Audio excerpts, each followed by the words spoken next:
This time, it's a family affair. Welcome to the first ever episode, sort of The Cast of Us, an untitled HBO's The Last of Us podcast, where each week, two best friends will be reviewing and recapping The Last of Us on HBO. One who is obsessed with the game, one who has never played it before. I am one of your hosts, Matt Rohrbeck, alongside he's allergic to tomatoes, but he is tomato meter approved, Eric Marchin. Yes, and as I joked, I think in the review of our regular for the regular show, no fungus here. I don't have any fungus problems. Good, good, No good. Yeah. cordyceps cream needed. If you've never listened or watched to one of our podcasts before, I am Matt Rohrbeck. That is Eric Marchin. We are the hosts of two podcasts called the Untitled Movie Podcast and Untitled Movie Reviews. I am the guy who is obsessed with the game The Last of Us. Eric is the guy who had never played The Last of Us but has heard me yell about it for the last decade or so. And the day is finally here. The first episode of HBO's The Last of Us has premiered. Eric and I are going to be breaking it down beat by beat, talking about what we loved the most, what we kind of didn't like, my comparisons to what happened in the game versus what they're doing in the show. And like Eric mentioned, we have a review, a spoiler-free review for the entire first season of The Last of Us. Yes, we have seen every episode, but don't worry. Each episode will only focus on the episode that just aired. We will not be talking about future episodes. So don't worry about spoilers or anything like that. But if you want a spoiler-free review, you can check out that review. It's both on this channel, The Cast of Us, as the kind of episode before the first episode, or you can go over to Untitled Movie Reviews and check that out. Eric, Yes. season 1, episode 1. How you feeling?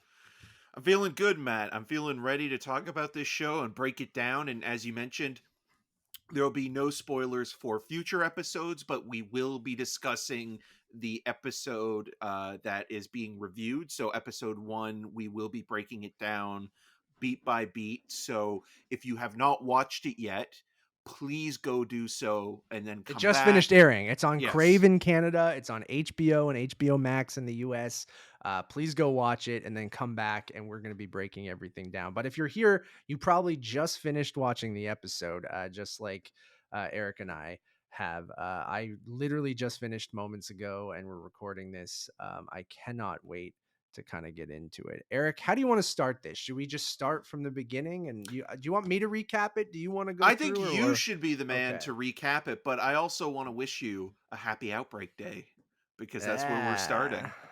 kind of. We are not starting on Outbreak Day. We are starting let's get into it. We are starting in 1968 on an unnamed ABC talk show. And Eric, I'm telling you right away, I'm like, oh my God, this is not in the game at all. And I'm excited because, like, going into this, I have no idea what to expect, right? Like, I'm a huge fan of the game. I mentioned this on a review. I now know how book people feel. I don't read books really. Like, I read graphic novels sometimes. I'll read the odd novel here and there. But people who get their favorite novel adapted into a movie, I now know, or a TV show, I now know how those people feel, because right away you're going, oh my God, I have so many expectations in my head. I've played this game numerous times. I've obsessed over who should play which characters and how they should tackle it. And it's finally getting done. And then the moment it starts in 1968. And I'm like, oh my God, okay, I'm strap in. I'm going to get some stuff that I am not expecting. And that is going to be a great thing, I'm telling you. So we start on this ABC talk show. You have Josh Brenner, who a lot of people would know from Silicon Valley as the host of this talk show, kind of talking about with epidemiologists, right? Is that Yes. the Yeah. correct term? So he has a couple epidemiologists on the show, and they're talking about viral outbreaks and what could potentially become a pandemic if a viral outbreak gets transferred on a plane over to from one country over to the United States. It can be there in weeks and things like that, and how something can infect us all and we can all become sick, which is hits a little close to home, right off the It bat. strikes a nerve. Yep. um yeah, absolutely. And we've talked about this a lot of we're still in a pandemic right now. And having this type of stuff, you sometimes want to escape from that when you're watching television and movies, because you were living through not necessarily what we're going to get into in this show, but you know, it does really hit to home because of that. And right away, I was just like, oh my god, okay, this is going to be a lot. Um, and then it goes over to the conversation from one of the doctors to the other, and he starts talking about how he's not afraid of viral infections. He's like, that is going to happen. We have, vaccines and different things that get that. A lot of people are going to get sick, but we can kind of handle that. What he's really afraid of are fungal infections, and how that could have potentially, what happens is like fungus takes over. He uses ant to describe it, um, and how it takes over and controls and gets into the ant's brain and controls the ant like a puppet, and how the only thing it wants is to spread this infection over to everything, and which I think is really interesting. And he talks about that, yes, this can't happen in humans because our body temperatures are too high, and the fungus can't live inside of humans, so it's not necessarily something we have to worry about right now. But I love the line that he goes like, but if the world was to become 1 degree warmer, he's like, it's not outside the realm of possibility. And I love bringing in like global warming right away. And he drops a bunch of different kind of funguses and things like that. And right away, if you're a fan of the game, you hear the word cordyceps and you're like, oh my god, it's happening. The show is actually here. And it's depressing and unsettling, and you can see the audience kind of go when he's describing what could happen if this does happen. But I thought it was such an awesome way to give exposition and kind of set up the show. I don't know how you felt. Yeah, I think John Hannah, who plays the epidemiologist who specializes in fungus, who a lot of people in our age range will remember him from the Mummy movies with Brendan Fraser. He played Rachel Weisz's brother. Pardon me, in that series, and he's kind of the comedic relief. And so with this, you're getting a guy who has, like, there's an interesting piece of casting there where you're watching an actor who's known for comedy giving us this exposition about a potential apocalypse, in the first scene of this show, and it's setting up the thesis of what the show is going to be about, which is basically the end of days, and that it's not going to be And that there is no no cure. yeah He there's hammered, yeah. yeah there's no sense of repair. Like, once the ozone layer is gone, the ozone layer is gone. Once global warming gets to a certain point, there's no way to reverse it. This is the thing that I this is why I asked you in the regular show, do you find this to be a hopeful Yeah. series, or do you find it to be, pessimistic in its worldview? Because here it kind of feels like, okay, well, we've gone past the point of no return, and now it's basically surviving until the last person is gone, whether they die based on being taken over by the fungus, or die naturally, or die because of the fedra government and fascism rising. So all these things, as we will progress in this episode, we'll learn more about, but it is basically synthesized into this prologue, and you Yeah. get the gist of it. And the other epidemiologist, who's played by Christopher Heyerdahl, a lot of people will recognize from season 1 of Peacemaker. He is the sheriff that comes in,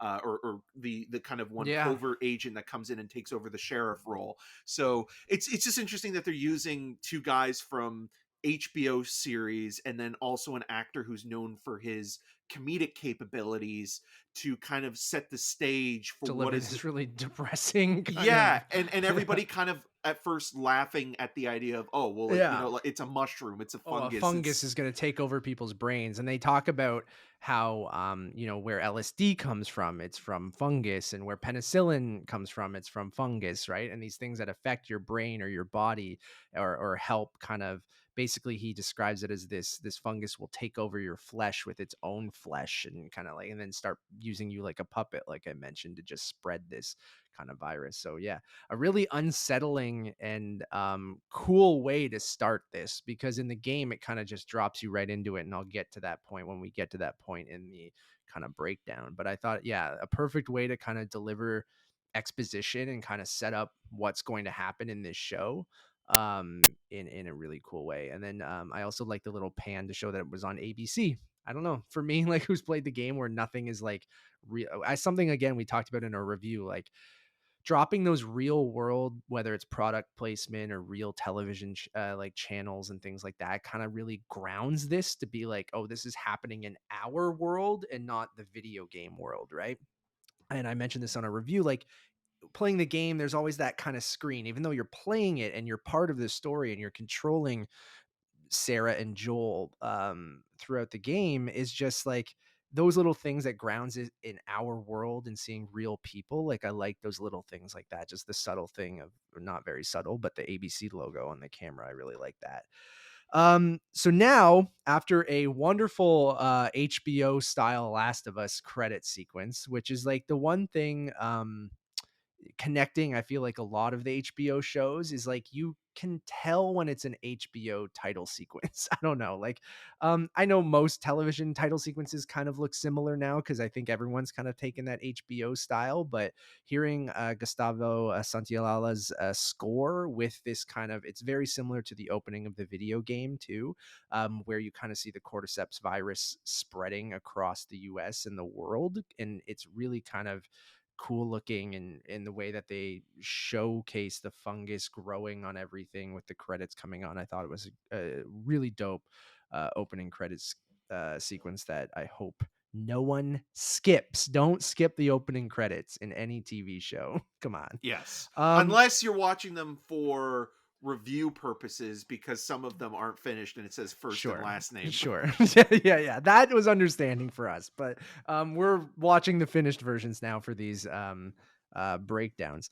All right, we skip ahead to 2003, which will be known as something Eric already mentions, Outbreak Day. So it begins in Joel and Sarah's home in Austin, Texas, or on the outskirts of Austin, Texas, as Sarah wakes up her father Joel because he's kind of late. He slept in. They go down. It's Joel's birthday.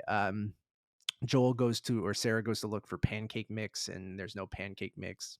Um, and then Sarah ends up making Joel eggs for breakfast as they're kind of talking and starting their day. Well, she gives him Um, some juice though as well. You got to put that in there. That's important. Simply Orange. Did I, Yeah. Eric? Did I? I'm not lying. Did I look up if that was the right Simply Orange logo from Of 2003? I course you did, did. and it was right, because like that's just something, again, a pet peeve of mine. And I'm like, has Simply Orange not really changed their bottles since 2003? And I looked it up. They haven't. Why I change watched a perfection? I watched a Simply Orange commercial from 2003, and I was like, nope, that bottle looks exactly right. And I knew they wouldn't mess that up. It's just something in my head where I'm like, this takes place in 2003. I want it to be 2003 accurate. So they're having kind of breakfast. Joel's eating some eggs from that Sarah made him. There's an eggshell in it. Joel's brother Tommy kind of comes in as he works with Joel. They're both construction workers. Sarah's getting ready for school. Joel and Tommy kind of talk and how they have to kind of work late because someone doesn't, they don't have a team that's ready to do a certain thing. So they're going to do it for themselves. So Sarah's kind of bummed about that, wanted him to come home. He promises that he'll get a cake for them and he'll come home by 9 o'clock p.m. Here, I really like Gabriel Luna. Sounds exactly like Tommy from the games. I think this is awesome. And like it kind of was jarring to me at first because he sounded so much like Tommy from the game that I was like, oh my God, okay. I thought, Pedro Pascal as Joel is perfect right from the beginning here. I thought Nico Parker as Sarah was great right away. And something we talked about, and you can go into a little bit here too, Eric, that this episode drops you after that opening from into Sarah's perspective, right? Which is very similar to the game where you're playing, the first person you play as in the game is Sarah. We're not quite at that moment. These are still kind of new moments that weren't in the video game, but I like that they kind of continue that. And this first episode, at least this first chunk, is really from Sarah's perspective.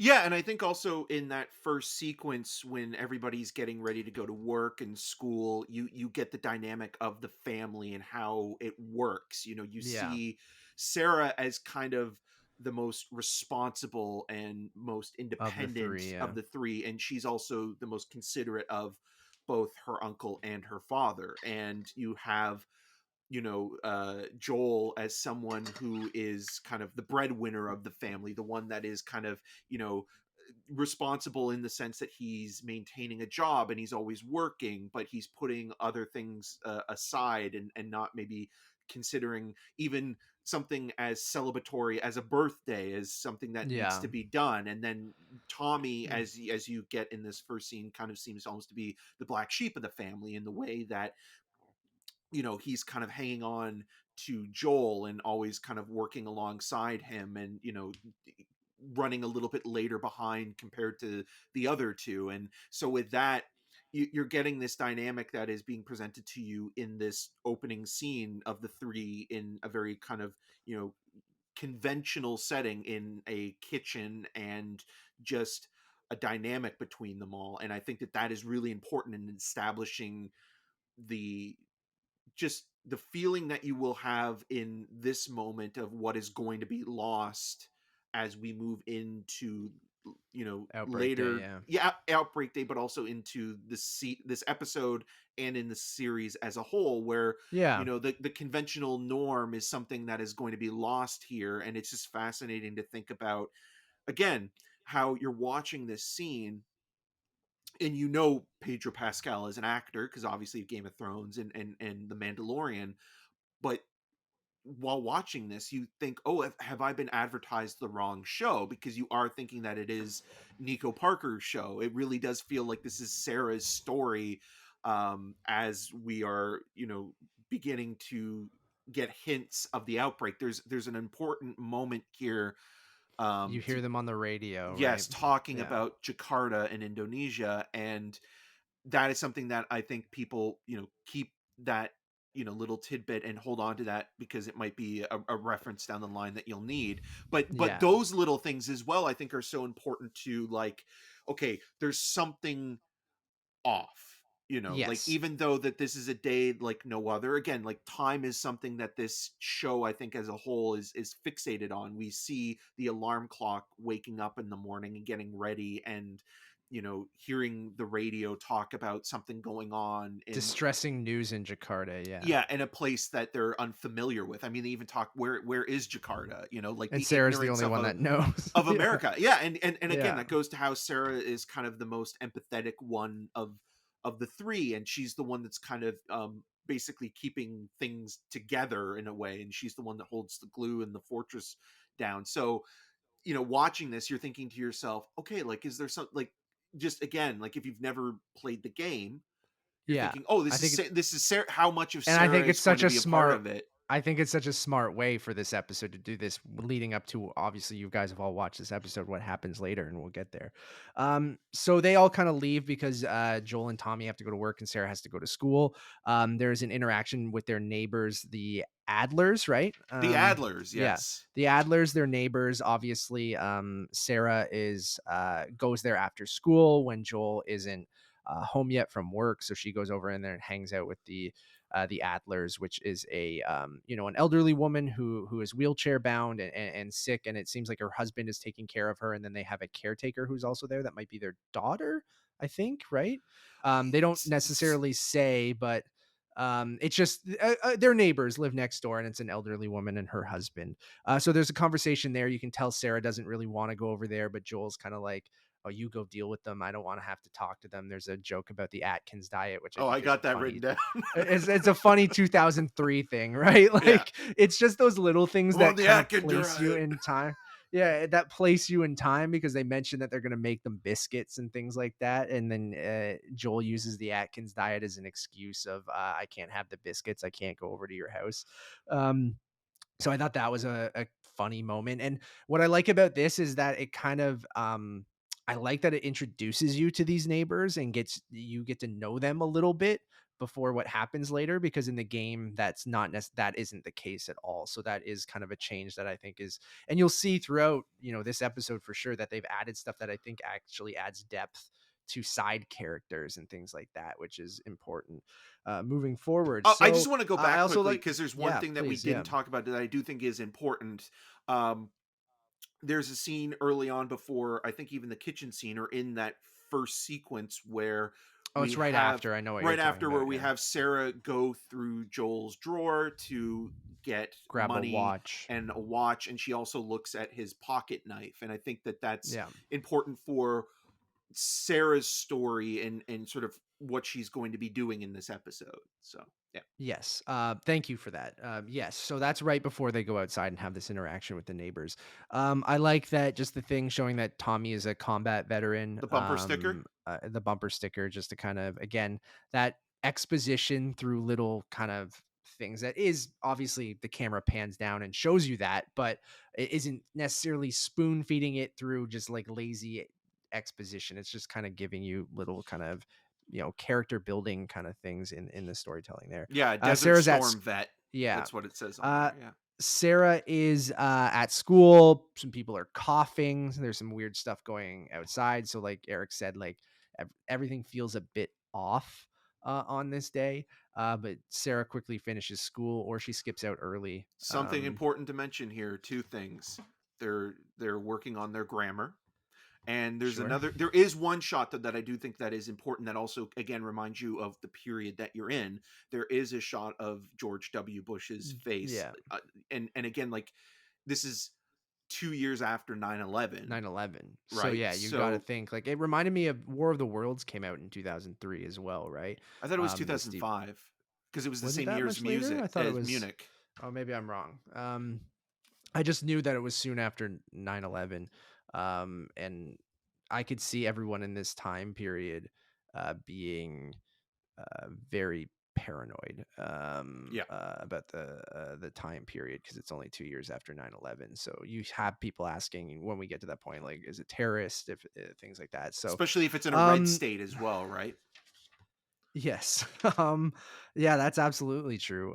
So then Sarah leaves school, she hops on the bus and goes downtown to get Joel's watch fixed. So she goes to a watchmaker and has a cute interaction with him where she's like, only $20 to fix the watch, and he's like, you want it to be more? And like and then Missing I like spring. That's what that. it needs, And a new then spring. yeah, just a missing spring. And then you have the watchmaker's wife or partner come out, or co-owner come out, and she you can kind of hear things going on in the background. You hear sirens.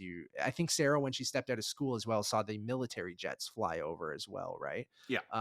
So you kind of get this unsettling, like something is going on. So when she's at the watch shop, a bunch of fire trucks, police cars go by, and you have this woman come out and close all the windows, and then close this open sign to close, and say, like, we're closing shop, you need to get out of here right away, and you need to go home. um and she's like, don't finish the watch, and he's like, I've already finished it, it's fine, and gives it back to Sarah, and Sarah leaves and heads home. So then you're getting your first things of going, oh god, what is I don't happening even think here he took the again? money. Like, that's the thing that Yeah, I I don't think was so either, but he probably, like, he seemed like a cool guy. He knew that this is just a young girl trying to get her dad's watch fixed for his birthday. So when Sarah gets back, she goes over to the Adler's house. Um, with this caretaker. The caretaker goes, you want to bake some cookies? And she's like, chocolate chip. And then nope. she's like, raisin. And I was like, that's good. You meet Marcy the dog. Always love a good some good doggo content. So you meet Marcy the dog. And the caretaker's So also very Sarah's, religious. That's another thing that it's kind of you yes, pick up again. again, red state. Red state. Yeah, You know. I think that's all really good, kind of, and I think plays an important part in how people deal with what's going to happen. So then Sarah makes these cookies. She's out with Mrs. Adler, the elderly woman in the wheelchair, in the living room. She's kind of talking to her a little bit, and she goes over to look through the Blu-rays, much like Uh behind Eric right now. Not DVDs, quite. Sorry, please. DVDs. My This is bad. Sorry, 2003, it's man. 2003. My bad. My bad. My 2006 bad. is when Blu-ray started. Let's get Yeah, this sorry, right. my bad. My bad. My bad. I'm so used to Blu-rays, all right? I know. She goes to look through the DVDs, and she picks out, I believe it's Curtis and Viper 3, right? And then, No, it is or is that Curtis the Viper 2. Oh, Curtis the Viper 2, my bad. Yeah. Um, which is hilarious. And then a great fucking shot at this moment while Sarah's looking through these DVDs, and you see in the background, just out of focus, Mrs. Adler sitting in her wheelchair. And I think just the blocking, as well as her having slightly out of focus, with the slight kind of intense kind of music that they have going, and you see Mrs. Adler in the background, um, kind of you see her start to become infected, or what you think something's happening to her, where she's kind of like twitching, and the way that the shadows on her face and her open mouth, I think is so unsettling. And it was the first moment where I was like, oh fuck, like I know what's about to happen. And I think a lot of people who signed up to watch this show know kind of what they're getting into, of what it's about. But I think that moment is so well done with her out of focus in the background there. Yeah, and I think it goes back to what we've been seeing already in terms of the information that we've been given, that all this is happening on the peripheral, and so with a lot of that, it hasn't infected this family yet. You know, the day is still a normal day to a certain Yeah. extent, at least from the point of view of Sarah. There's been a couple of, you know, alarms that maybe have gone off, or some strange things, but still she's going through what is a routine day at school, you know, trying to, focus on getting this watch fixed, and then coming home, hanging out with, Mrs. Adler for a little bit, and her neighbors, and then going home. But you're seeing these things happen in the background, and they are getting closer and closer to home, Love that. and Yeah. like that's kind of something where it's like you can tell from the writing, where it's like it's right at your It's door slow now, playing it, yeah, Yeah, like, it's slow playing it, and it's, yeah, like you said, getting inching closer and closer. I love the trope that dogs always know when something's off, right? Like, yeah. it's done, it's overdone, but I don't know. I love that kinda trope. So you see Marcy the dog Is kinda it Marcy or is it staring at. Mercy? Because I have Mercy Oh, written is it in my, Mercy? because it would Okay, I make had sense because Marcy, of the but religious thing. oh, maybe you're right. Marcy or Mercy. The Yeah. dog's awesome, and the dog is staring at Mrs. Adler, and kind of just staring her down, and Sarah notices that Marcy or Mercy the dog knows that something's off. So Sarah goes back home. um, this is now when the game starts. So all of this that we've gotten to was not in the video game. So I think that it's exactly kind of what I wanted out of this show, that it feels very faithful even up to these moments, but everything I've seen up to now was not in the video game at all. So it gave you a little bit more depth to the neighbors. It kind of gave you, it put you in the moment a little bit more, set it in that world in 2003 instead of just dropping you right into it. Because where we go now is Sarah's on the couch. She's reading a 17 magazine. It's now nighttime, and Joel comes home late from work at around 10 p.m. And that's where the game starts. Joel comes in and sits on the couch with Sarah, and they talk. And Sarah gives Joel the gift, which is this watch that she went and got fixed. So What does Joel say that she did that she doesn't normally do? I'm not sure. Did I miss She something? locked the door, which No, I she thought was locked the another door. Yeah, interesting thing, where that is good it's too. Yes, yes, yes. it's starting to, again, like there's Creep in, right? something happening, that she doesn't usually lock the door, and she did, and She did today. her Yeah. dad coming and said, "Oh, the first time you ever That's locked the great, Eric. door," Yeah. Yeah. Because I did notice that he's just like, oh, good thing. Like, yeah, first time you've locked the door. That's great. That's a great call. So then they sit down. Sarah says, I have a gift for you. Gives him the watch. And he's like, how could you afford this? And she's like, I sell drugs. I sell hardcore drugs, which is a line ripped right from the game, which is awesome. And she delivers it so perfectly. So just like, just them on the couch, and their relationship is so sweet. And then they watch Curtis the Viper. Two, please. Yeah, she brought it over, and they're gonna watch it together. And he says, make sure you don't fall asleep. And she's like, it's so riveting, I couldn't. So then obviously Sarah's asleep. Joel, it's later now. And Joel forgot the um cake as well. Yes. So then Joel gets a call from Tommy, and Tommy says, "Joel, I've been arrested. I'm in Austin at a jail not too far. I need you to come bail me out." Describes I like again. It's starting to creep in closer and closer to the family. Tommy says this guy was, freaking out at the bar and started like I think swung at someone. So he's like, I took him out essentially, like I knocked him out. And then you're like, oh, He's people a are Tommy starting to get it. knocker.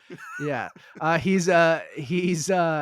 He's starting to realize like, oh, people are starting to get infected, and that's why Tommy got into this fight because someone just randomly attacked a woman at a bar, and Tommy stuck up for them and got thrown into jail. Um, so I think that's interesting too because you get more context of what Tommy needed help with, why Joel leaves, which I think is really cool. And then Sarah waking up in her bed. Um, or did she wake up on the couch or in the bed in here? Because in the She game, she wakes so up in her bed. Joel Joel puts her takes her in the upstairs. bed, Yeah. and so she's in bed from 11:03 to Till 2 in the 2:16. morning. Yeah. Yeah. Yeah. Yeah. Exactly. So in the game, it's very much like that. Joel takes Sarah to bed. Joel has to leave, or you don't know where Joel goes in the game, which I think they give you again more context here. Um, and then Sarah wakes up, and that's where gameplay starts in the game. So this is for me, it's like, oh, okay, now I'm seeing exactly what I remember from the game. So Sarah wakes up. She doesn't know where Joel is. She's calling for him. Um, then she goes downstairs. She hears an explosion outside. She sees lights flashing. She hears sirens. You hear jets. You hear like all this kind of stuff going on outside. So incredibly unsettling to wake up and not see her father there. And then she goes downstairs. There's a little bit of a jump scare with Marcy or Mercy the dog. And then obviously Marcy or Mercy is unsettled and comes to the door. So Sarah, being the wonderful young woman she is, decides to go, oh, I'll take Marcy slash Mercy back to the Adler's house because he got out. So she goes over to the Adlers. And again, I love this because now you're introduced to the Adlers in the game. It's just the neighbors randomly come over to their house and one of them's infected. But Sarah walks in with or Marcy doesn't want to go in, right? I'm just gonna say Mercy, like it's the merging of both of them. The dog doesn't want to go in the house, so Sarah goes in the house. She goes into the kitchen. She slips on a pool of blood in the kitchen. Looks over to see Mr. Adler, with his kind of blood coming out of his neck and him saying something to her. I don't. Did he say run or something, or like I forget what he says It to was too her, but mumbly for me. I should have yeah, put on the subtitles, but it's yeah, basically the gist of like, something like get out of horrible has here, kind of, happened. Yeah. yeah. Those So then raisin cookies Sarah, weren't great. no, allergic to them. Which actually might have been, we'll get to that later, but like, so Sarah walks over and then looks over, and you got this. Eric described it as this like mid 2000s, which is very fitting to the setting, like, kind of monster infected zombie movie kind of thing where you see the fungus coming out of Mrs. Adler's mouth, and she has the caretaker on the ground, and she's basically biting her, eating her, and then looks up and does that classic like and like runs after Yeah. her. So And the way that yeah, she moves is similar to other early 2000 horror characters, whether it be the ghost kids from the Grudge movies or yeah. Samara from The Ring, where Do you think the that was intentional I don't know, because part of it you could look at like, well, that was what the state of horror movies, especially kind of like mainstream horror movies, were doing, at the time? Yeah, and also American remakes of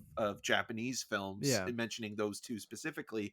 Um, but part of it as well, you could look at it as like, okay, well, this is the first time the fungus is kind of entered this person's mind and is starting to pull the strings and move them like a puppet, right? yeah. So it's just starting to kind of feel its To way through, like learn putting how on it's, a new yeah. pair of shoes, right? Or something to wear Yeah, you fair. in, Fair. you know. I did like the look of the fungus like coming out of Mrs. Adler's like mouth. I think that's a cool like visual because in the games, the runners, which are this type of infected, you don't really go into that kind of detail. They are just kind of zombie looking infected people.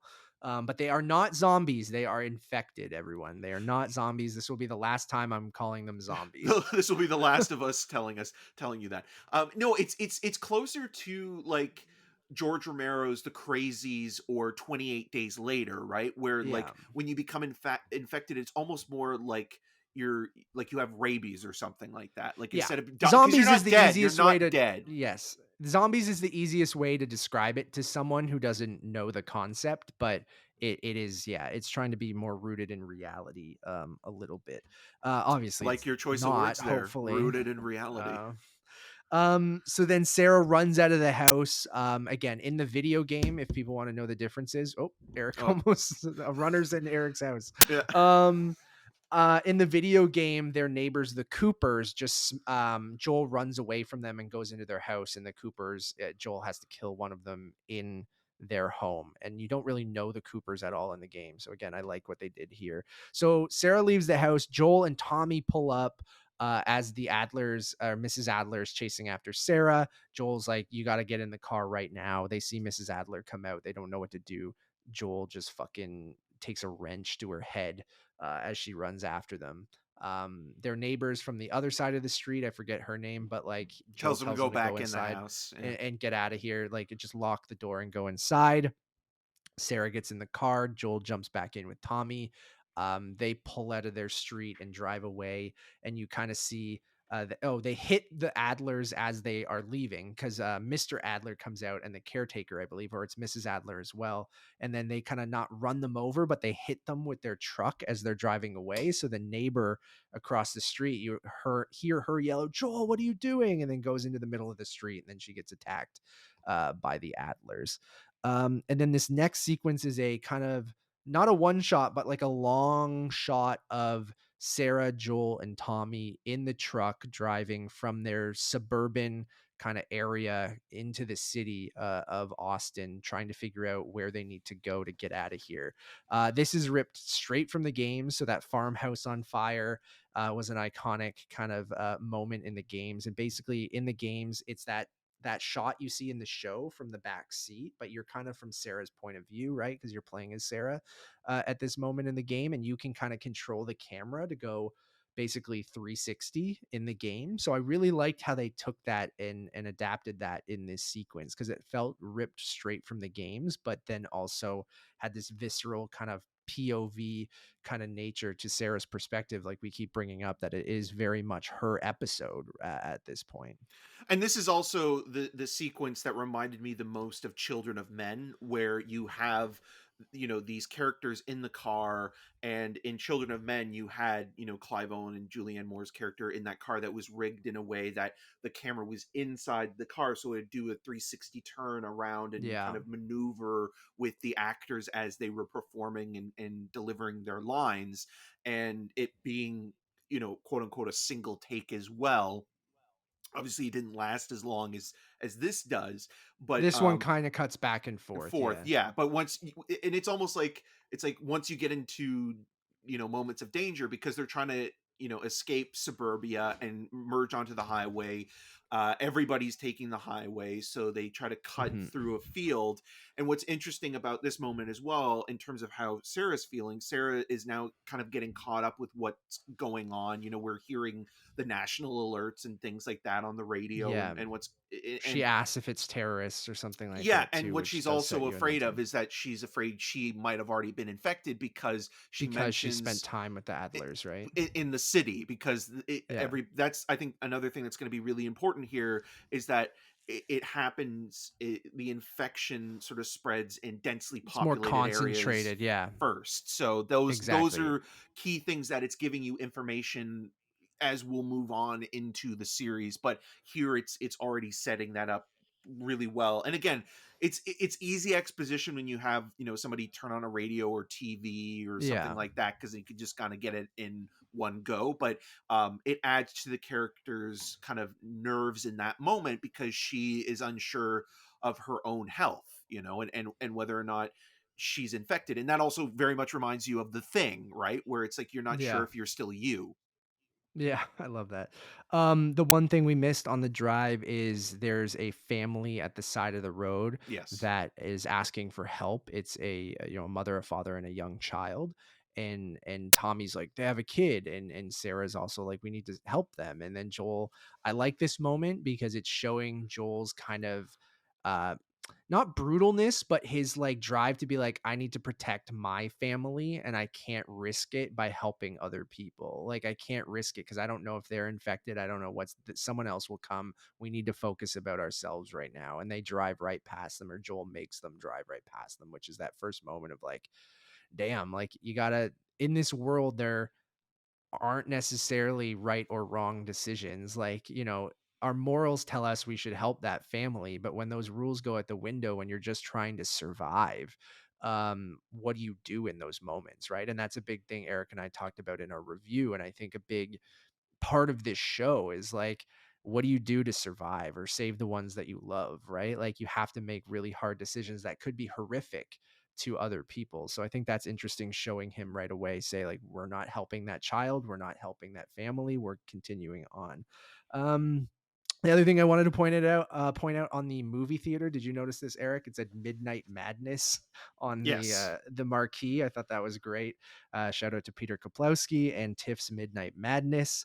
And then as they're driving through the town, they're trying to get people are going crazy at this point. The streets are flooded with people running away from infected.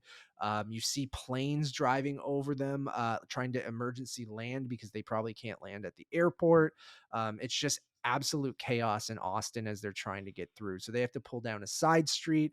Tommy keeps going, and then they see a plane crashing behind them. Is also new, not in the game.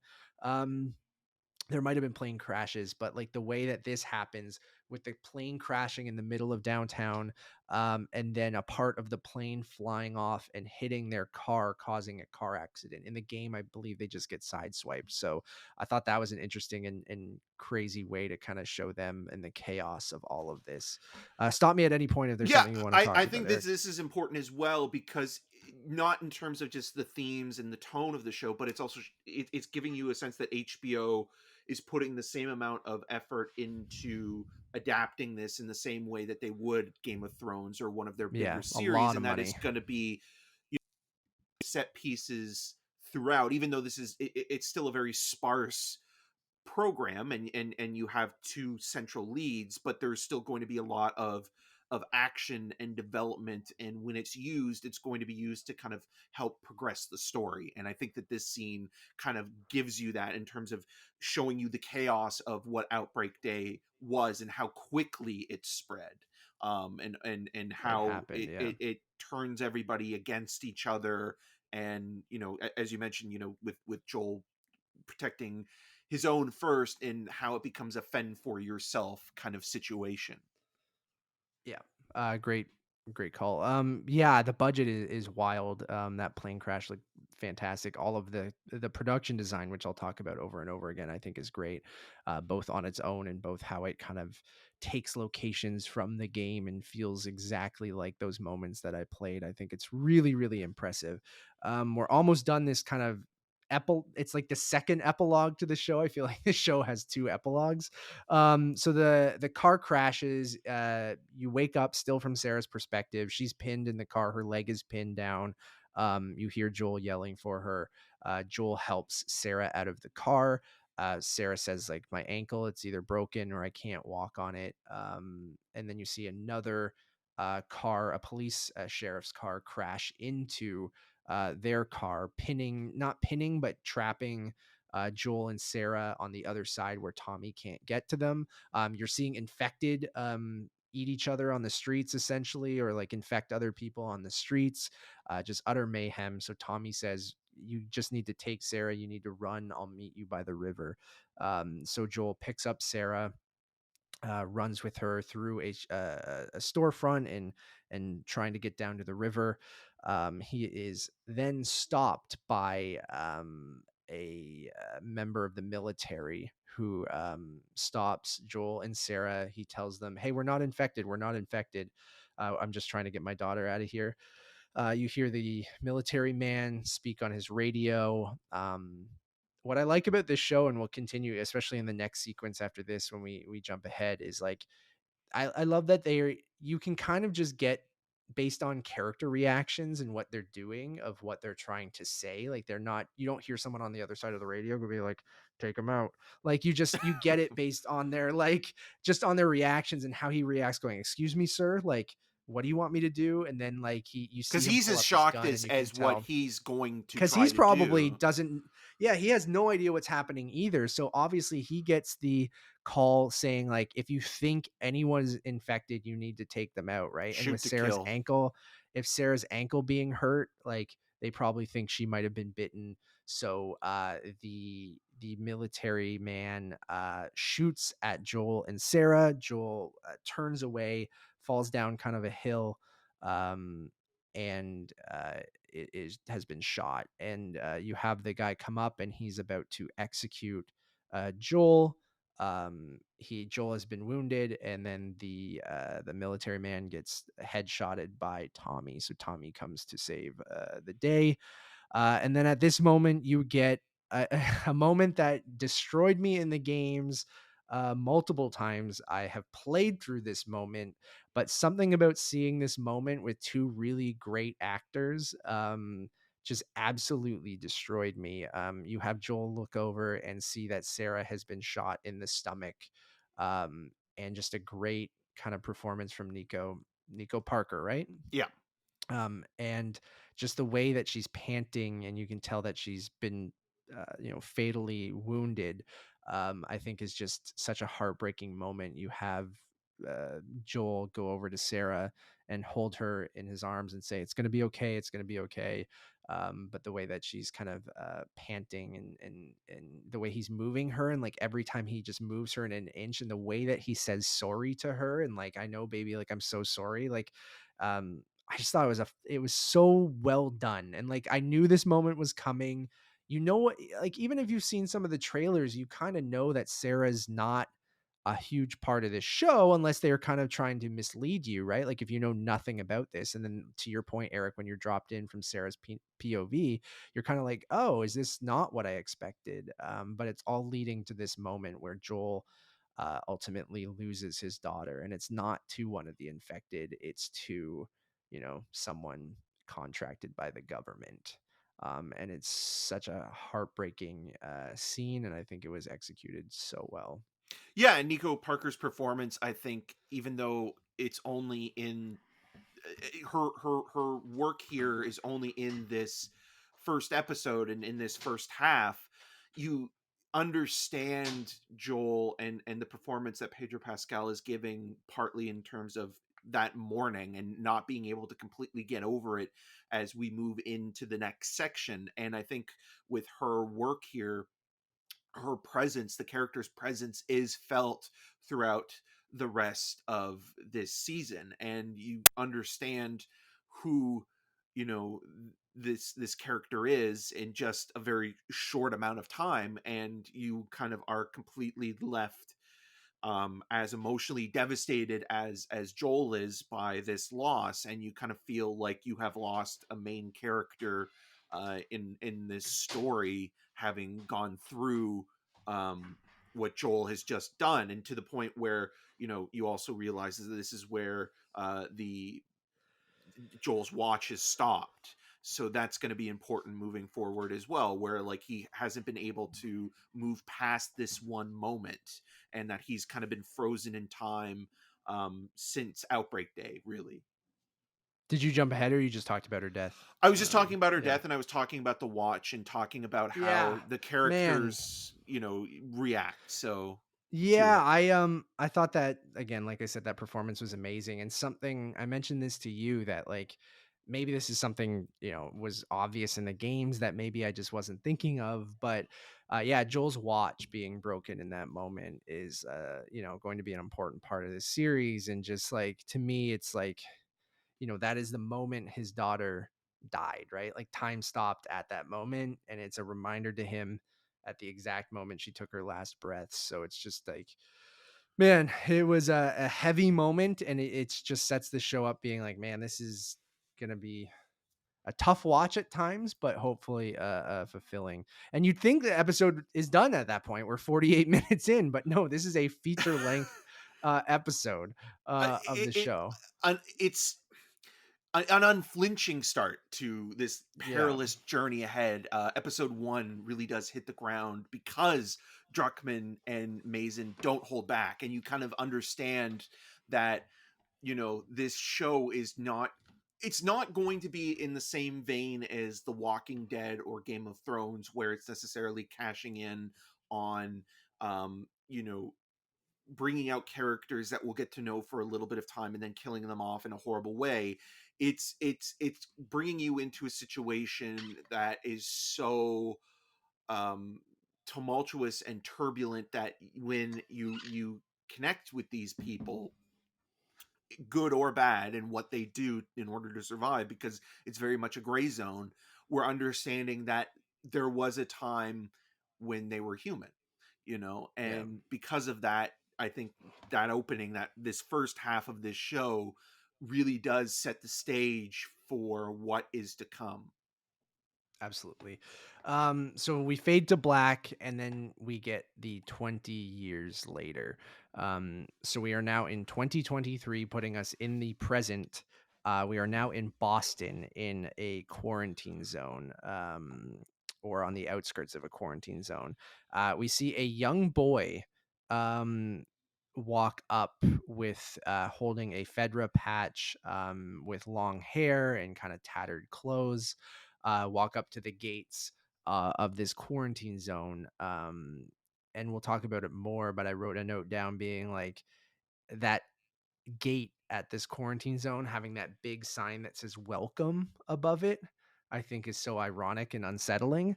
So you have this young boy come into the quarantine zone. The Fedra officers bring him in. They are talking. A woman comes out and starts talking to this child. You can tell that they don't speak, it seems like. Whether that's for certain reasons or they just maybe they grew up not learning how to speak or anything like that. But um, you can kind of tell what's happening. And as they're talking to him, saying, "We're going to get you some food, some fresh clothes, some things, we're going to help you out."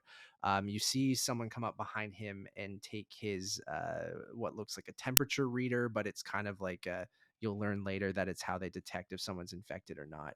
And basically, like, we're just gonna give you this shot and it'll make you feel better, and then we'll kind of get you all this stuff. So they end up injecting this child with something. And then the scene continues, and then in that moment, I'm sitting there going, "Oh my god, they just euthanized this child." And I'm like, "Holy fuck, this is dark." And I knew the show was dark, but like to jump 20 years later and that's how you start it, I'm like, they're going to tell us more explicitly or blatantly in a moment, but even in that moment I understood what they were doing. And I was like, "Holy shit, that is dark." Well, they Um they they do give us a lot of information oh, even in totally. in the signage. So as they're doing all of this, you are cutting to signs that say, coughing, slurred speech, what to look for when it comes to the Yeah, signs, muscle spasms, mood change, neck, face, head, times in which the incubation period happens, 5 to depending on 15 where you're, minutes, yeah. torso, arm, shoulder, hand, 2 to 8 hours, and, leg, Ankle or foot, foot is 12 or 12 to something. 24 hours. And so with that, like, again, it's like the bumper sticker, right? Like, it's It's giving you that. exposition through environmental storytelling, right? Yeah, and you're not necessarily sure what it all is leading to, but you will understand it more as you kind of are reintroduced to Joel, and where he is now in his life. And again, it's a very dark contrast Dark. compared Yeah. to where he Yeah. was at the beginning of this episode.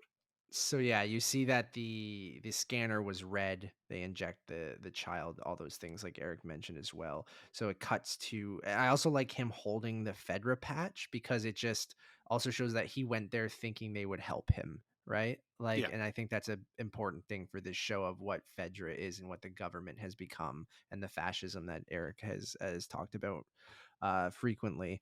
Fascism Um versus fungus, man. What's worse? yeah. And I just think that's bleak and important to what this show is just like that child, how much he survived just getting to that quarantine zone, right? And he got a little nick on his leg from one of these things, and they can't do anything. They just kill you right away. So then it cuts to some people putting bodies into a mass grave, a mass cremation. Um, and then a woman is putting a couple bodies in. You see another man with kind of his a mask on, kind of thing, or not a mask, like a bandana over his face. And then a woman opens one of the trucks, and you realize it is this child. Everyone has bags over their heads, but she looks at this young child who's bound and ready to be put into this mass grave, and she breaks down and says, "I can't do it." Turns over, and it's Joel beside her, and she says, You need to do this. I can't do it." So that more like blatantly tells you what they did to that child, but just really dark, a disturbing image, like you mentioned, of like what people have to resort to at this moment, how much they've changed and things like that. I think going back to the government and Fedra, you see the next moment where Joel is getting rations, like ration tickets, for his work of working in this mass grave site, which I'm like, even 20 years into the apocalypse, you still got to work for food. Like it's so fucked. Like What's even it's worse so though, fucked.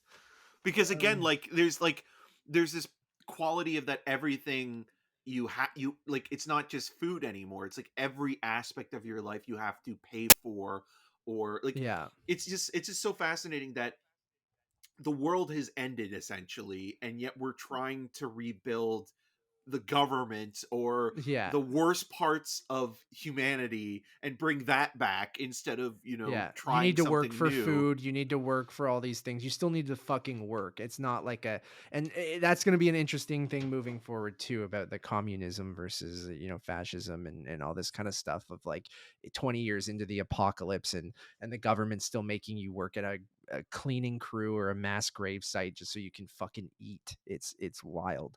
The Gore and Lieberman shirt, alludes to, the time period of when this happened. You see a gentleman wearing that, and Eric already mentioned George Bush being president at the time.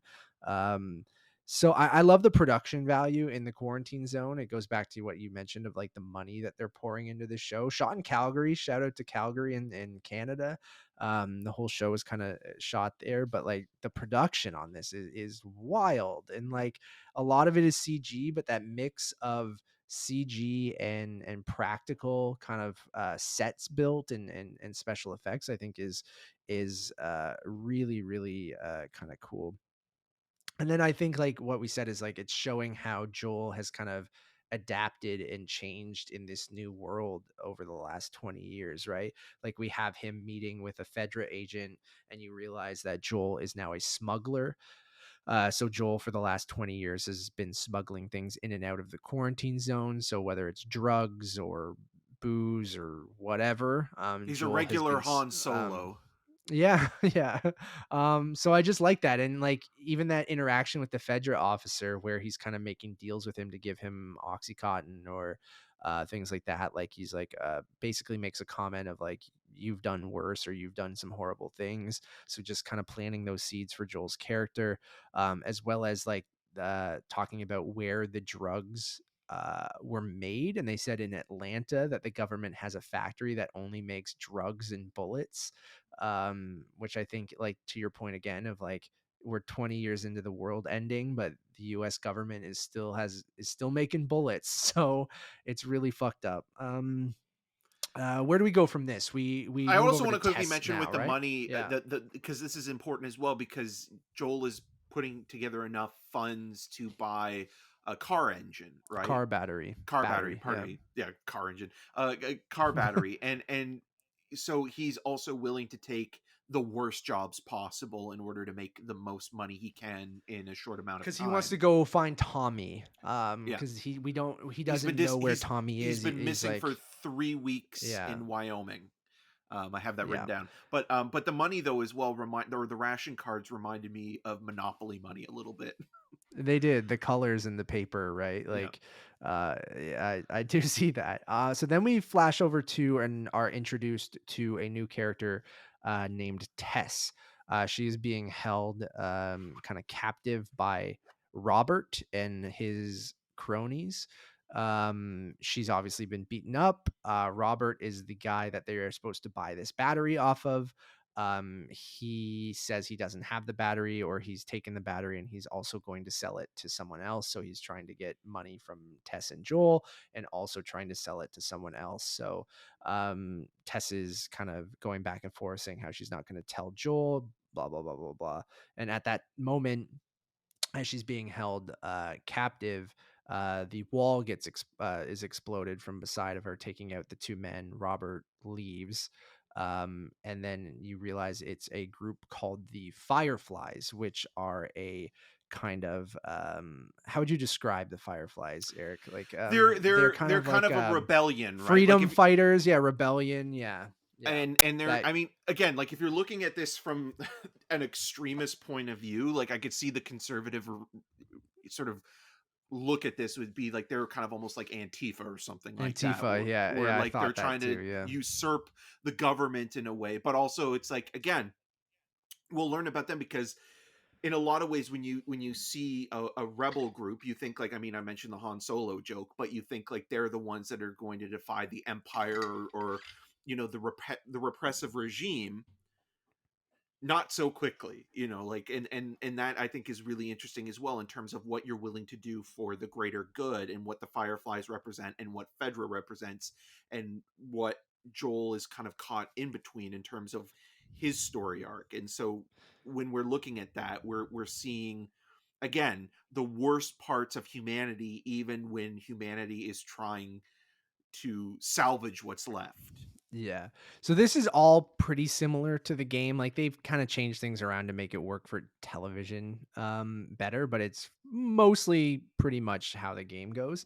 Um Maybe not the Robert and Tess thing and that stuff, but even setting up the Fireflies to be these rebels that are going against the government, going against Fedra, trying to find, you know, a cure, trying to make everyone free from this fascism. I think is interesting that, but they are bombing Fedra trucks and parts of the QZ and things like that. So, We um, quarantine zone. We should mention that that's what it do I stands keep for. saying QZ? I didn't say quarantine zone yet. So yeah, QZ is quarantine zone. So in Boston, basically they're set up in a big area of Boston that's all walled off by the government, and they're running this quarantine zone. So they know everyone in there is not infected. You know, they bring food in and water for people, but you have to work for it, like we mentioned. And it's basically like a safe zone. But some people, like the Fireflies, are either set up in a quarantine zone or even outside of the quarantine zone of these kind of secret groups that are trying to go up against Fedra and the government. This is now where we're introduced to Ellie. So we're an hour into this podcast and basically 3/4 of the way through the episode, and we're finally introduced to Ellie, who is going by Veronica at this time. She's being held captive as well, but by the Fireflies.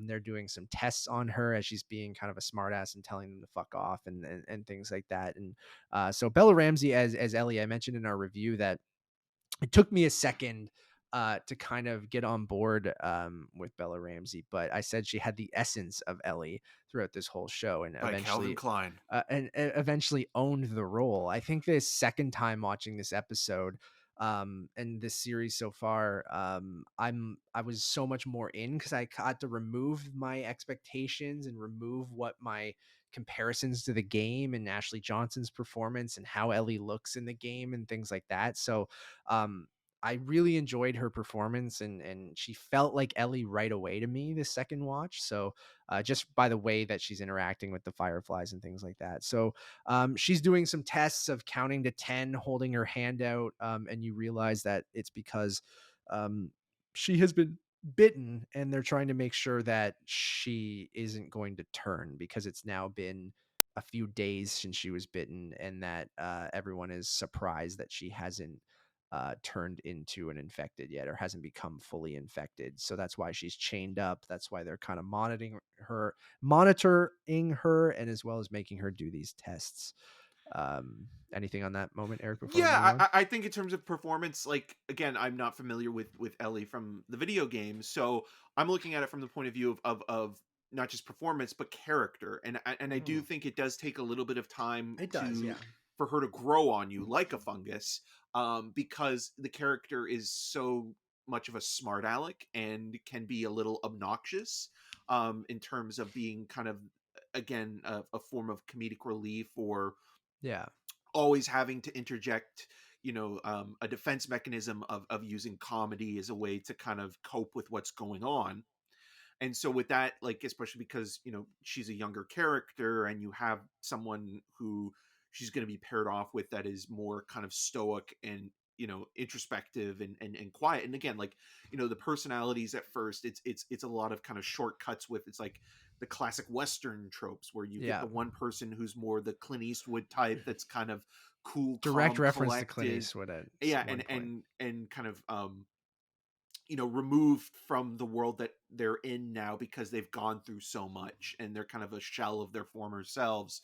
And then you have somebody that's never experienced the world that they that came before, and this person's only grown up in the remains. And Yeah. so that I dynamic is interesting, but in terms of them being separated at first, you kind of feel like, oh, like, her performance does feel a little bit like it's a little bit, again, obnoxious. And when you're Sure. watching it, you're thinking to yourself, okay, like, is this going to be one note? And it's Yeah. not. It obviously isn't. Bella Ramsey's very, very good in the performance and in the role, but in terms of getting that first dose of the character, it's like, oh, is this going to be something that's going to be like a little Yeah. bit grating on me? I And it understand. doesn't. Yeah.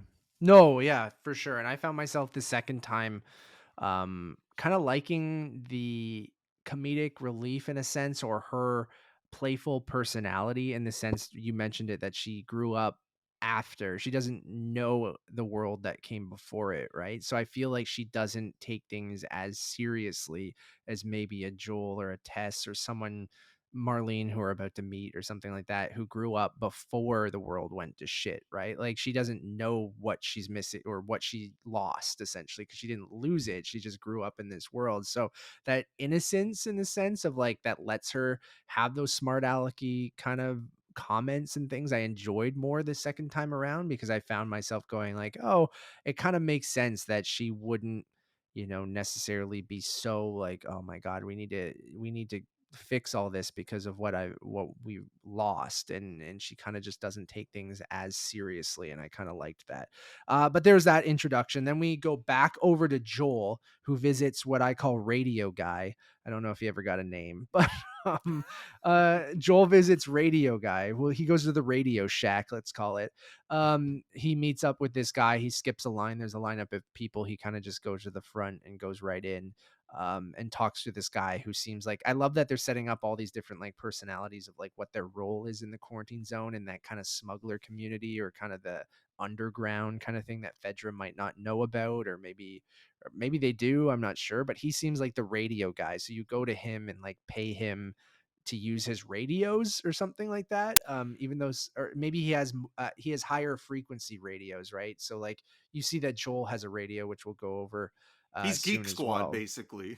Yeah, essentially. So you go to him, you hear him on the radio call himself 73K Orlando, which I thought was funny. And then he goes and asks where if he's heard from Tommy. So obviously Joel's been going there trying to see if Tommy sent a message through this guy. He says he hasn't. And then Joel asks him to mark on the map where the radio tower is, so he can kind of try to do it himself, essentially. And then radio man goes like, Joel, you don't want to go out there. There's worse things than infected. He says there's raiders, there's slavers, there's like, humans are worse than the fungus. So Joel kind of just takes that, gets him to mark it on the map. He goes back to his apartment. You see him, he seems to be maybe not, maybe addicted, but obviously numbing his pain with pills and alcohol, as he kind of looks on this map to try to plan a trek to go maybe find his brother. And then passes out in his bed. I like this stuff too, because you don't really get a lot of this in the game as well. Like Joel's home life in the quarantine zone, like, it kind of drops you in and you just go with Joel and Tess and kind of try to find Robert for the car battery right away. So like, some of this kind of more character building, kind of putting you in the moment, slow playing it a little bit. I think in this show, it both slow plays certain moments and skips over some things. But in this moment, I like getting a little bit more of Joel's home life in the quarantine zone. Um, and then you see Tess comes in and joins him in bed. I don't know if there's anything there that you wanted to talk about, Eric, or keep No, going. I think just keep going because there is something that I do want to talk about once we get to it, but we're not quite Yeah. there yet. Yeah. So I also love that they kind of confirm that Joel and Tess are together in the show. In the game, it's like heavily alluded to.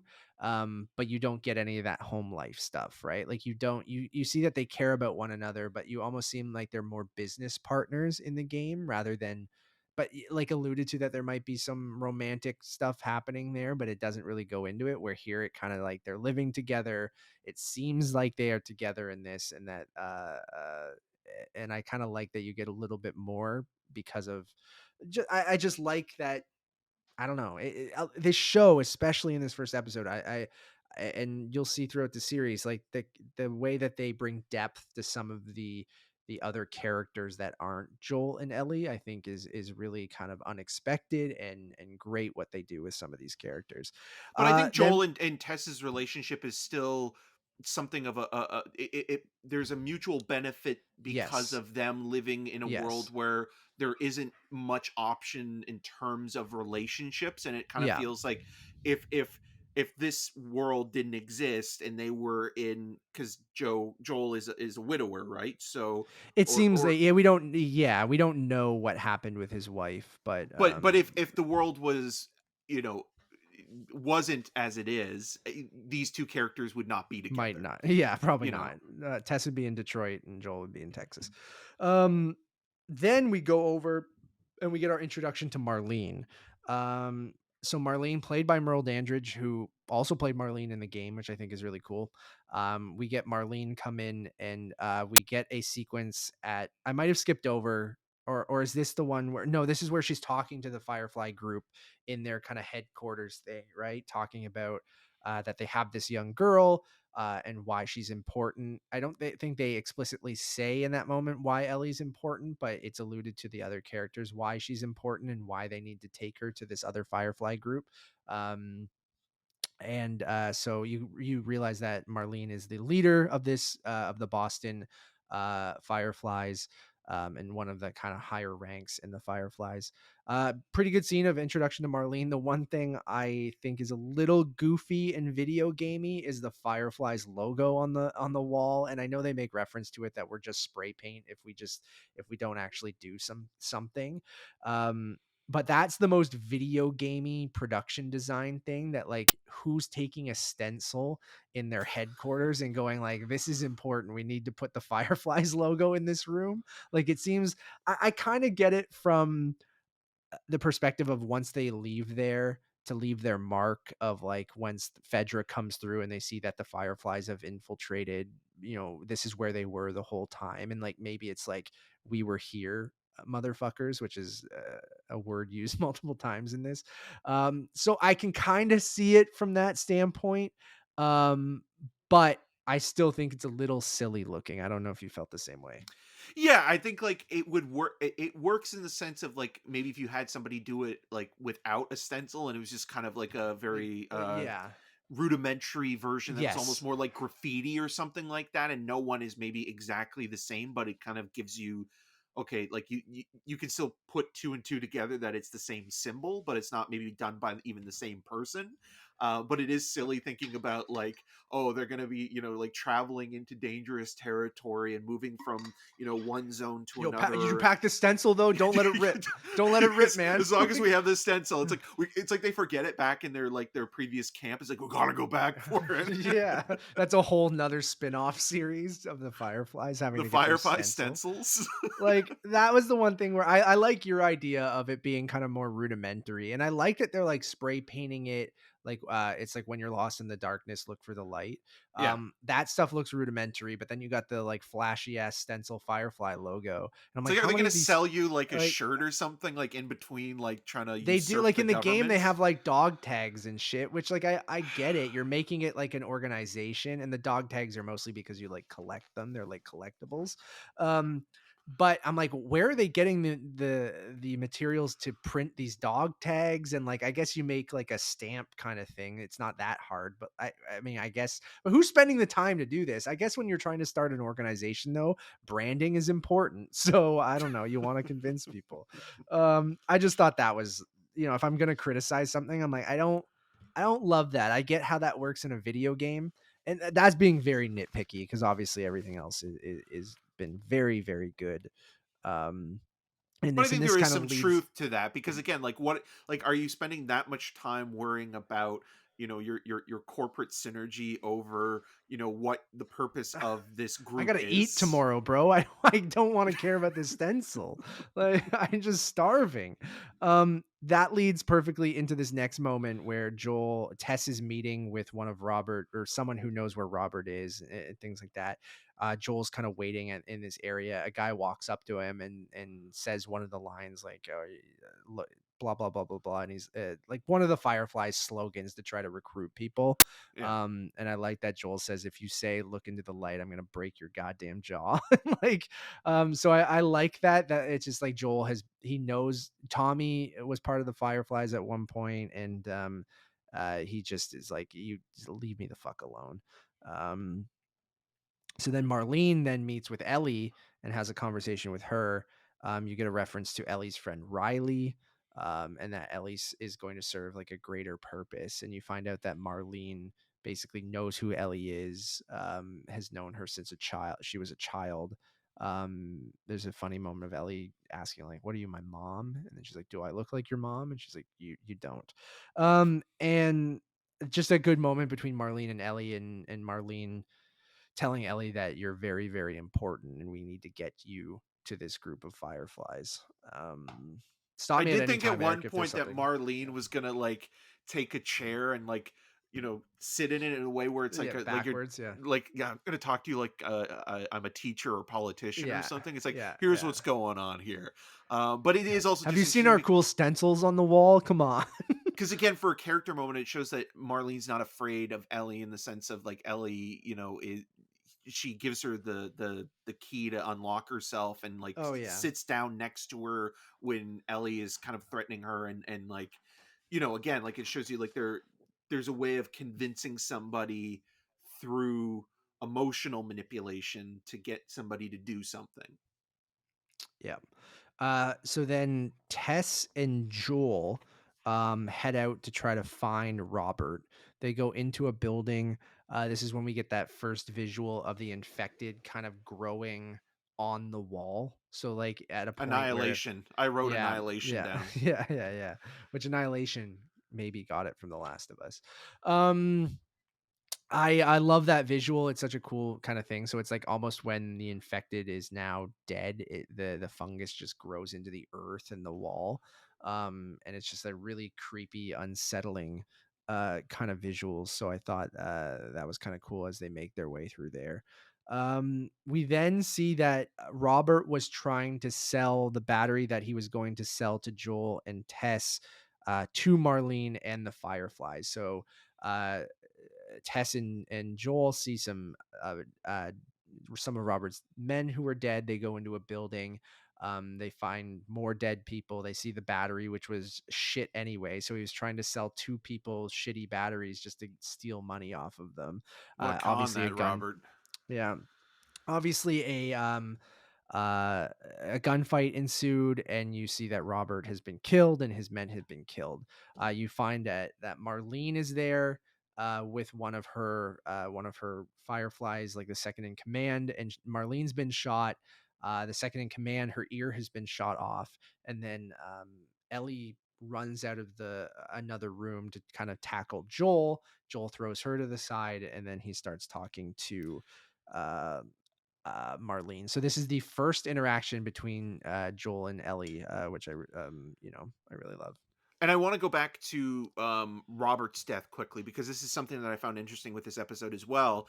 Is that Tess, when she tells Joel that it was Robert and his men that beat her up, because Right. in this first episode we see Tess for the most part with these bruises and like a black eye, and she says to Robert in the moment. I just want to go home. Like, I'll forget about it, whatever. And then when she tells Joel about it, it's like, okay, we want to get him and I want to make him suffer. And when you get to that moment where you see Robert dead, there's that moment of, okay, well, you're not going to be satisfied, or you're not going to get the moment of revenge on the person. And it Yeah. reminded me a little bit of when the military guy is killed by Tommy, where Joel didn't get the satisfaction of killing the man responsible for killing his own daughter, and like it feels like those two moments weirdly work in symmetry, where you have that. And then also, I think it's just interesting from a Canadian point of view that Robert is played by Brendan Fletcher, who's in a lot of Canadian movies and TV shows, most notably. And I don't know why I'm thinking this one off the top of my head, but he was in Freddy versus Jason. He's the one guy that's killed by Classic Freddy. Canadian movie, Freddy Yeah. versus Well, Jason. I mean, shot in, I I think, know, Calgary I and know. Vancouver. So I know. It's just when you say Canadian movies, I yeah, think people think of like, you know what I mean by like yes, yeah, CanCon kind of stuff. That's funny to say that. Um, where were we? So yeah, Joel and Ellie meet. They have a conversation with Marlene. Basically Marlene isn't in any shape to kind of take Ellie where she needs to go, so she says to Tess and Joel, like, you guys need to do this. Like, you have to do this basically for me. You see that Joel and Tess know who Marlene is. They've obviously worked with her in the past or know her from other things. Because I also like that Joel and Tess kind of play both sides. Like, they'll work with Fedra and they'll work with the Fireflies. Like, they don't care. They'll smuggle anything for anyone. And that's brought up into this conversation of Marlene saying, like, I know what you're capable of. Like, I know you can do this because you guys aren't afraid to kind of get dirty. So they kind of talk about it. They make a deal with Marlene saying, like, if we do this, you got to give us basically, what is it, guns, ammos, a car battery, or a car or a truck, like just basically everything that they need. The Fireflies have to provide for them, and Marlene kind of agrees, and she's like, that's how important this girl is, and for you to get them. And it's where they need to bring Ellie is just to I forget what it is, what they call it, right? But it's Fireflies that aren't that far away, it's but it like a is state house, outside right? the state house. Thank you, Yeah, Eric. They have to bring Ellie to the state house, which is just outside of the quarantine zone, but it's still very dangerous because if you're not in the quarantine zone, you're in the infected zone where the infected is just running loose. So Tess and Joel kind of reluctantly agree to take Ellie, thinking that this mission won't be that long. We'll just take her there, we'll get the stuff that we need, and then we can kind of part ways. So then they do part ways with Marlene and take Ellie back to their apartment. This is all new as well. This doesn't really happen in the game. So they throw Ellie in the apartment. They talk for a minute, saying, like, "Are we really going to do this? Should we do this? Like, this seems crazy. Like, probably not a great idea." Ellie's kind of looking through the things in Joel and Tess's apartment. She finds a Billboard top 100 book, right? yeah, Or decades book. So finds a code in there that says 70s, no, 60s, 70s, and 80s, right? Are yeah. the three codes? Yeah, 60s, 70s, and 80s. And then there are codes written beside them for what they mean. So one is for they have a new shipment or new product or whatever. That one is just, I think, everything's okay, right? I think, and then Yeah. one is a mystery. And then Um, 80s means trouble. yes, we'll get to that point, but Ellie figures that out. So, Yeah. um, I think there's a great moment, Eric, and I'm so glad you brought up the watch earlier. So there's a moment where Joel lies down on the couch. Ellie asks about the code and what the 80s mean. Joel doesn't say anything. Ellie then goes, "Your watch is broken."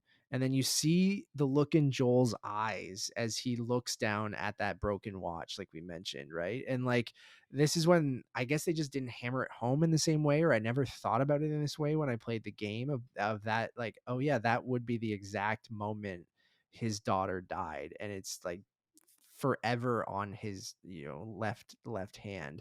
And in that moment, right as Ellie says your watch is broken, you see that look in Joel's eyes. You faintly hear in the background Sarah's last breaths. And I think that um again, it could have been more like it was subtle enough. Like, I don't even know if everyone would catch it because it was quiet enough. where I didn't feel like you didn't need like a flat, like some crappier shows would do like a flashback to that moment, even though it just happened earlier in the episode of like having to re-show what Joel's thinking in his mind. But I thought like just the emotion in Pedro Pascal's eyes as he looked down to that watch, and then you suddenly hear the like Sarah's last breaths as he's kind of looking, I think was fucking excellent. I thought that moment was great.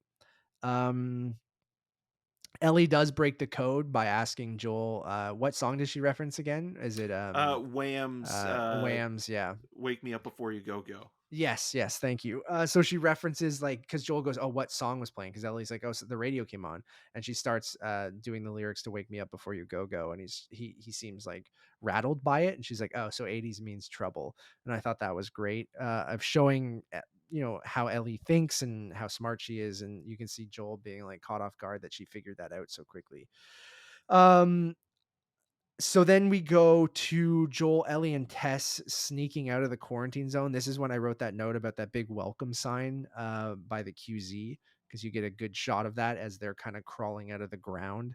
I thought that was really good. And then as they're sneaking around, they're kind of going around trying to not be spotted by Fedra. We should have mentioned earlier that the Fedra officer that Joel was selling drugs to did say that they were having extra patrols out because of all the Firefly attacks, and that you should not go out tonight because we're going to have people everywhere. Um, and then that same officer is taking a piss along the wall as Joel, Ellie, and Tess sneak around the corner. He sees them, he stops them. He tells Joel, like, I told you you shouldn't be out tonight. And essentially says, I'm doing this by the book. Like, get on your knees. I gotta test you all to see if any of you are infected.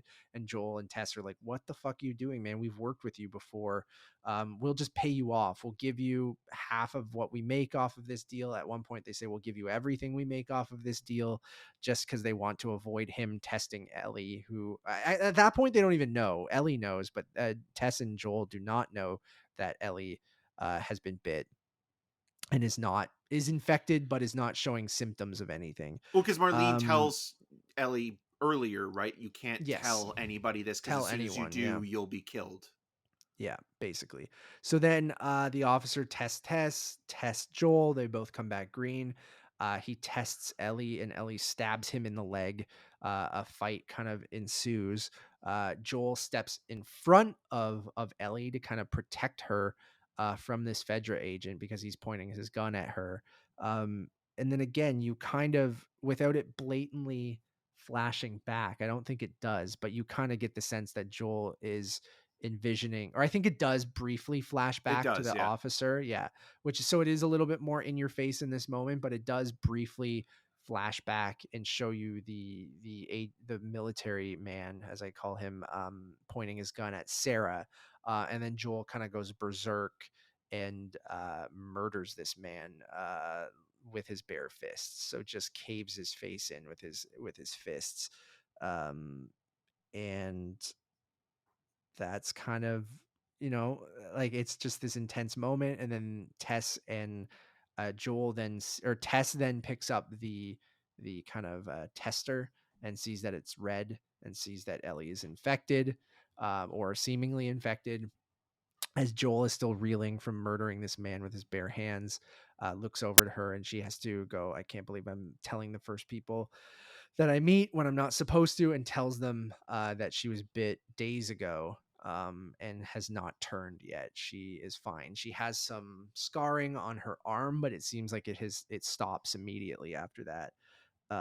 It almost So it then, almost looks like a tattoo, but without any ink in it, or like there's something else as well, like a branding, right? yeah, it's interesting you say tattoo, Eric. Well, I know what That'll be happens. way in So the future. That's not anything. But anyway, so basically, you know, Tess and Joel are very skeptical of this, but they reluctantly say like, we got to do this deal and get this stuff from the Firefly. So let's just take her and give her to these people and get this over with. Um, so they walk off into, they go through a fence that says you're now entering basically the infection zone, right? Or something Yeah. like that.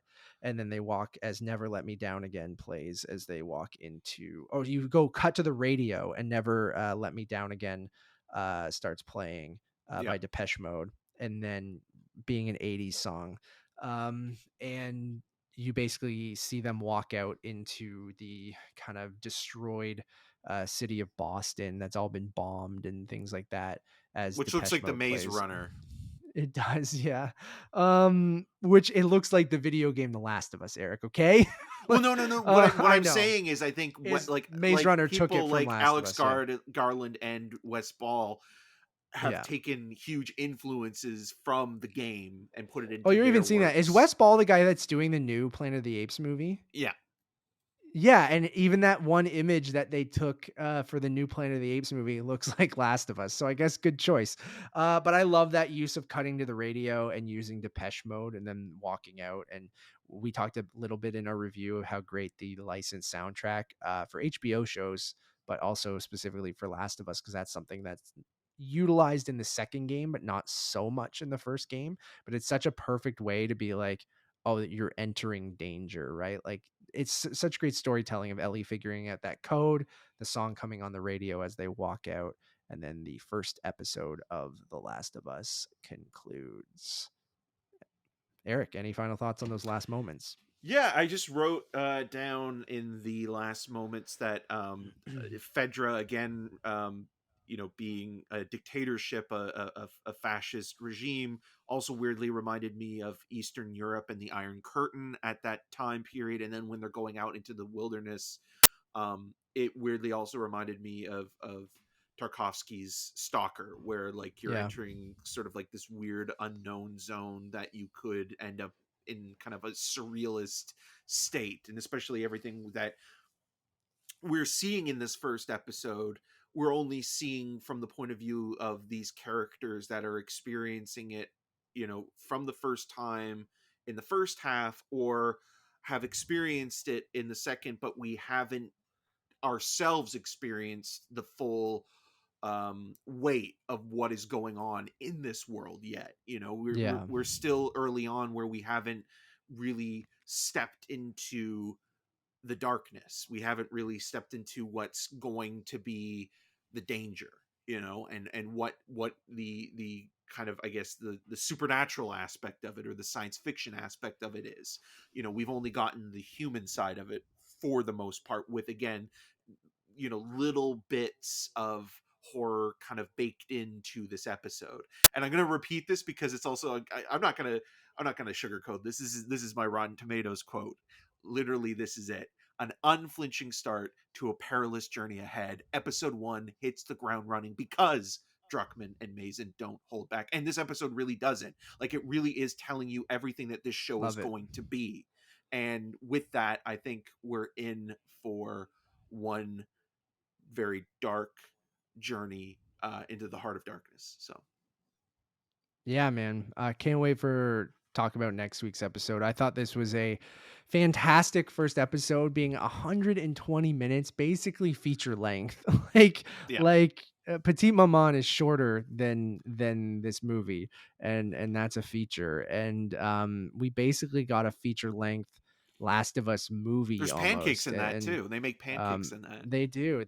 They don't make pancakes in this episode, thankfully. But yeah, man, I thought it was a great first episode. Like, if you guys want our full thoughts on like how we felt about the show, please go back and listen to that spoiler-free review. But I thought this was an excellent start. Production value is incredible. It has that HBO polish. I thought the casting is pitch perfect. Again, it took me a second to get used to Bella Ramsey, but even on this second watch, I really found myself loving her performance as well. I think Pedro Pascal is a perfect as Joel. Gabriel Luna as Tommy, I think, was excellent. Like that, the way that this is split out into basically like that true epilogue, that sort of secondary epilogue, and then this big chunk in the 20 years later, setting up what this actual story is going to be about. I think was so perfectly paced, and it didn't feel like, you just wanted more immediately. And I think this is going to be perfect, like appointment viewing, Sunday night HBO, everyone locked into their TVs at 9 p.m. and immediately going, I can't wait for next week. And I hope that's what people felt from this episode. I hope people who love the game, like myself, went through and saw the differences and were open to the changes that they've made. And I hope people like on your end, Eric, who's never experienced this story, like my wife, my mom, I'm going to tell like a bunch of people to watch this, and I hope they watched it tonight. And I can't wait to see what people think week to week. And I think it is a perfect show for that, because I feel like it wouldn't have worked maybe in a movie because there's too much to put into it, where maybe the pacing would have been condensed too much to really have that emotional weight that this story has. And I feel like the week to week, both for video games, both for this story, and just to decompress after each episode, because Yeah. I feel like that's it's a lot at times. We mentioned all the kind of really dark shit that happened in this episode, and it is a very bleak world that they're in. So I think the weekly format on HBO is perfect. And I thought this first episode, directed by Craig Mazin, I don't know if we mentioned that at the beginning, written by Neil Druckmann and Craig Mazin. The one thing we haven't touched on is that originally this was going to be directed by the Russian filmmaker Eric, Yeah, the who director did of Beanpole. Bagalov, right? Yeah, I'm just gonna bring it up now Yeah. because I don't have it on me. So No, it's okay. I know his last name is Bagalov, but Kantemir Bagalov, I yes, yeah. believe is his name. Yeah, and he originally was supposed to direct these first two episodes, and you even see his cinematographer Ksenia Sereda, I think, or Serena, was still the cinematographer on this, but he was replaced due to creative differences with Craig Mazin directing this first episode. So I'm curious to see like w- I wonder what happened there. Do you think maybe they wanted to be, because I could see even with the filmmaking that it was very faithful to the game, and having, the director of Beanpole, maybe he wanted to have it more of that indie, really dark kind of feel to it. And maybe they wanted it to be more like, oh, let's make this look like the game and have that kind of polish and that and be maybe even more faithful than he was trying to make it. I don't know. We're all speculating, but it Well, is I interesting mean, that, the other thing to speculate as well, and this is just, again, this is outsiders looking in, and we don't know, but I mean, he also fled Russia, yeah, that's and true is too. now Yeah. living in the U.S. And I know that he was at the time working on his second feature, which I think he is now working on developing as, because it was supposed to Yeah. be a Russian set film, but now he's working on it as, I think, either it's taking place in New Jersey or New York.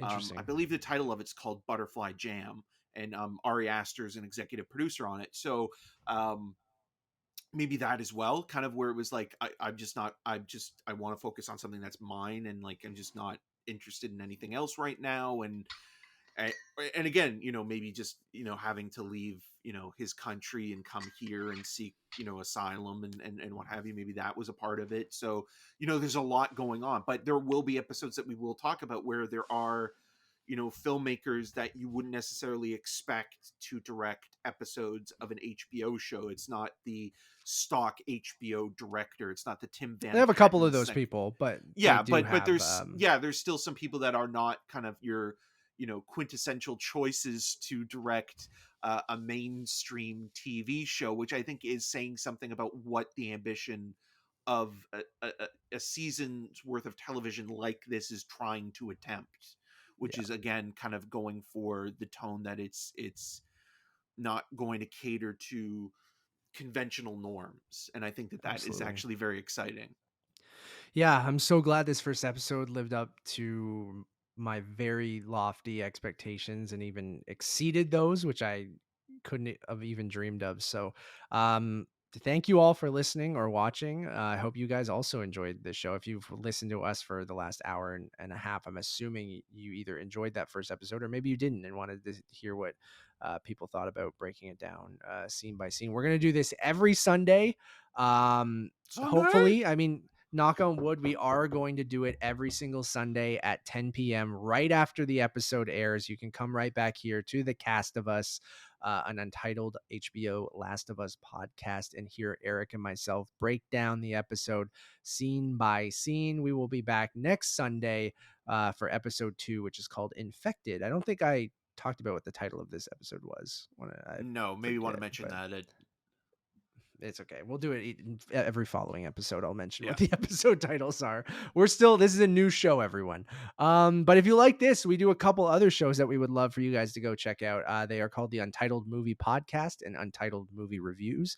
The Untitled Movie Podcast is kind of a conversational show where Eric and I break down everything that's happening in the entertainment industry, whether it's award shows, trailers, news, kind of just the bullshit we've been watching at home, anything we talk about for way too long on that show. And then on Titled Movie Reviews, we review the newest in television and streaming and movies. Obviously movies. It's called Untitled Movie Reviews over there. So go check that out as well. One-stop shop for everything, including the cast of us. Head over to our Letterboxd, which is Untitled_movies. You can get all of our podcasts, YouTube videos, everything over there. So we really appreciate you guys listening or watching this first episode, or kind of the, sort of second episode, but the review. Go back and watch that review or listen to the review. We don't really spoil anything in the show. I'm proud that Eric and I have gotten very good at talking about things without saying anything at all about the plot or anything like that. We can tell you our feelings without telling you anything that happens in a show or a movie. So go check that out as well. As always, my name is Matt Rohrbeck. You can find more of my work around the internet, but mostly at untitledmoviepodcast.com and here on the Cast of Us. And you can follow me on all those social medias at Matt Rohrbeck. And I'm Eric Marchin. You can find more of my video reviews on rogerstv.com/cinemascene and on all the social medias at EM6211. Until next time. Don't forget the cake.